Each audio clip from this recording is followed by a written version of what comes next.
হচ্ছে এই জীবন ব্যবস্থা, যাকে আমরা এখন বলি ইসলাম। আমাদের ইসলাম তখন মজবুত হওয়া উচিত না যখন আমরা অন্য মুসলিমদের আশেপাশে থাকি, এবং দুর্বল হওয়া উচিত না যখন আমরা অন্য মুসলিমদের আশেপাশে না থাকি।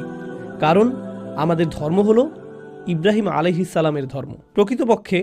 প্রকৃতপক্ষে মুসলিমদের যাওয়া উচিত সেই সকল স্থানে যেখানে কোনো আলো নেই, যাতে তার আলোয় পরিণত হতে পারে।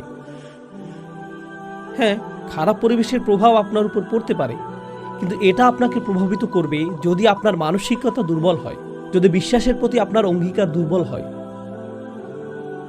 যদি আমার ইসলাম একজন হিন্দুর হিন্দু ধর্মের মতো হয়, একজন বৌদ্ধের বৌদ্ধ ধর্মের মতো হয়, একজন খ্রিস্টানের খ্রিস্ট ধর্মের মতো হয়, তাহলে ধর্ম ভুলে যাওয়ার সম্ভাবনা রয়েছে। কারণ সে খ্রিস্টান পরিবারে বেড়ে উঠেছে, সে বেড়ে উঠেছে হিন্দু পরিবারে, সে প্রতিদিন মন্দির দেখে এসেছে, আর তারপর সে আমেরিকা চলে এসেছে, আর তখন সে মন্দিরের কথা ভুলে গেছে।